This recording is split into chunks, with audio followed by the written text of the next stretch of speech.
करमनपुर की रातें कुछ ज्यादा ही लंबी लगती हैं। चौराहे पर खड़ा पीपल, जगह जगह से झड़ती सूखी पत्तियां और शाखों में अटकी सैकड़ों लाल चुनरियों के धागे। रात के 12 बजते ही हवा तेज हो जाती है।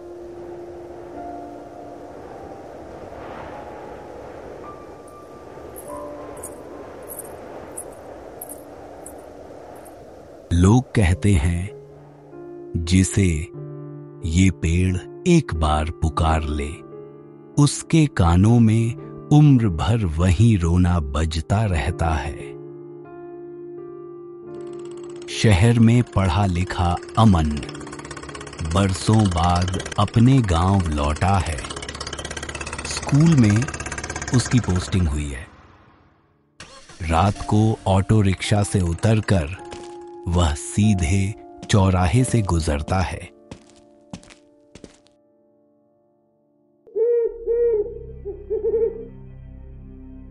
पीपल के पास आते ही अमन रुक जाता है। क्या कोई रोया? वह खुद से पूछता है, पर सड़क खाली, केवल लालटेन की बुझी लौ और छायाएं। वह यहां ज्यादा देर तक नहीं रुका और जल्दी ही चला गया।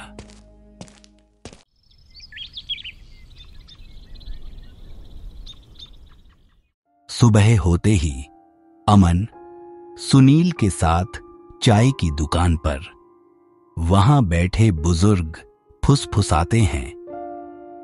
रात को उधर न जाया कर मास्टर, उस पेड़ पर बिंदिया बसी है। बिटवा, कान बंद कर लेना। अगर रात को कोई अमन अमन कहे, उस पेड़ की पुकार नाम लेकर बुलाती है।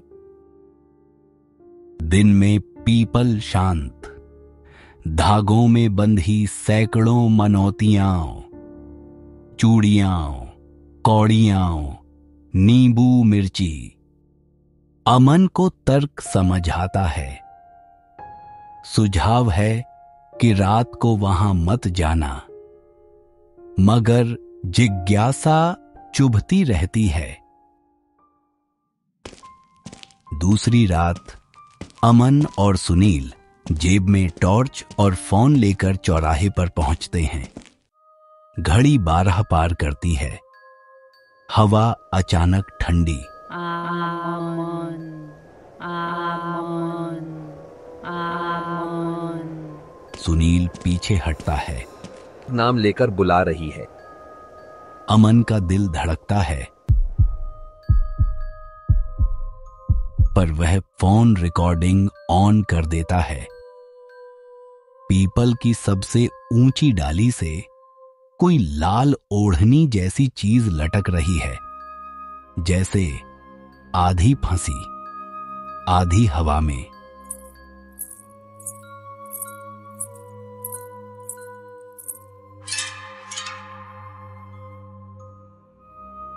मिट्टी पर गोल गोल निशान, जैसे कोई पैरों से घूम घूम कर रोया हो। सुनील रिकॉर्डिंग रोकता है। कल दिन में यहीं लौटेंगे। हाँ, फिर ठीक है, कल आएंगे, आज चलते हैं।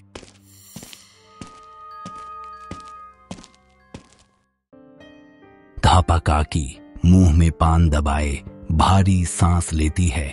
25 साल पहले बिंदिया थी नई नवेली पेट से। रात बिरात आवाजें सुनकर गांव ने उसे डायन कहा। अमावस की रात, भोर तक उसका पता न चला। बस अगले दिन ये पीपल लगा दिया गया। कह दिया देवता का पेड़, जिसके नीचे सच दफन है। दफन? क्या? जो पाप था, औरत का रोना पाप का ब्याज होता है बेटा। तभी सरपंच शिवलाल चौपाल पर आते हैं। अमन सच जानना चाहता है। सरपंच शिवलाल डांटता है। मास्टर, पढ़ाई कराओ। पीपल देवता है, छेड़ोगे तो गांव का अपशकुन होगा। अमन झुकता नहीं। अगर देवता है तो न्याय भी चाहेंगे। अमन और सुनील पीपल पेड़ की जड़ों के पास दरारों में टॉर्च डालते हैं। अंदर से किसी धातु पर रोशनी टकराती है। हल्की सी मिट्टी हटाते ही एक छोटी सी पीतल की डिबिया दिखती है। सीलन, मिट्टी और उस पर उकेरा नाम, बिंदिया।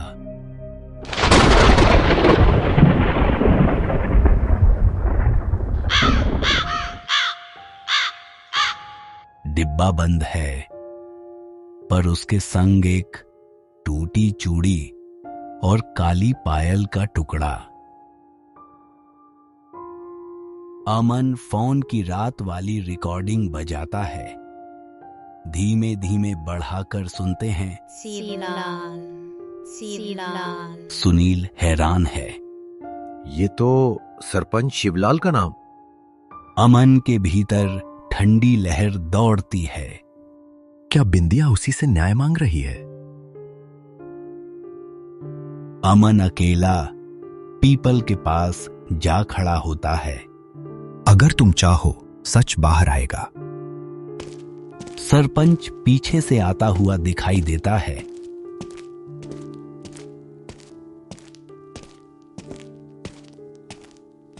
तुम फिर से यहां आ गए।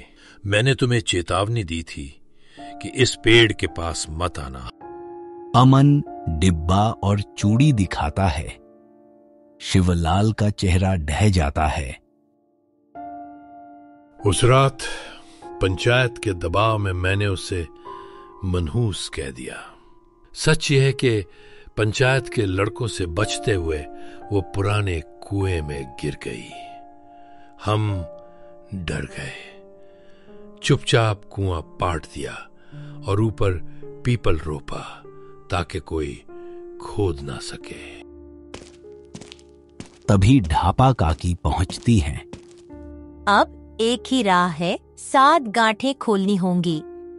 ये धागे जो मनौतियों के नाम पर बांधे गए हैं, हर गांठ एक झूठ है। सच स्वीकार कर हर गांठ खोलोगे तो आत्मा को रास्ता मिलेगा। आखिरी गांठ पर जिसने पाप किया वही माफी मांगकर दिया जलाए, तभी मुक्ति। सबसे पहले अमन गांठ खोलता है। सच ये कि हमने डर को धर्म बनाया। दूसरी गांठ सुनील। सच ये कि हमने रोती आवाज को ताने में बदला। तीसरी, चौथी, 5वीं, हर गांठ पर हवा गूंजती है।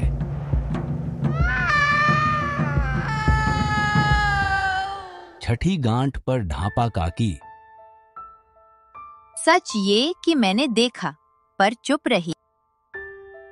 7वीं, शिवलाल के हाथ कांपते हैं। सच ये कि मैं कायर था। क्षमा कर दे बिंदिया। वह दिया जलाता है, लेकिन लौ बार बार बुझती है।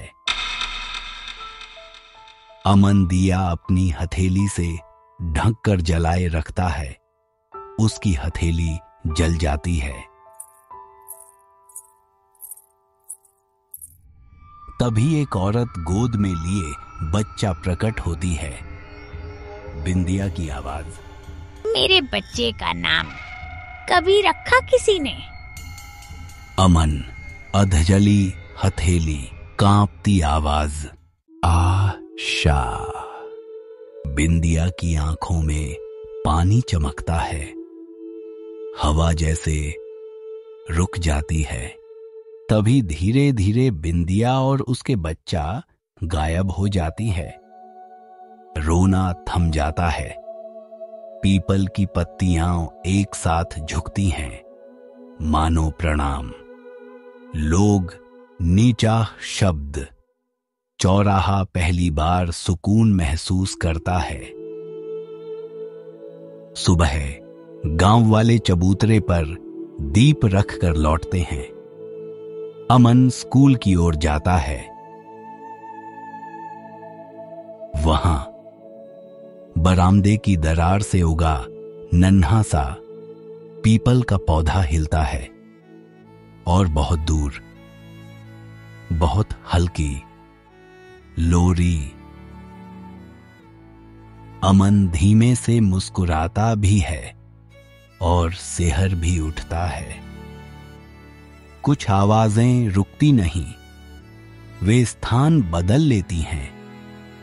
शायद अब ये आवाज इस गांव की याद बनकर रहे, ताकि अगली बार किसी बिंदिया को डायन कहने से पहले लोग सोच लें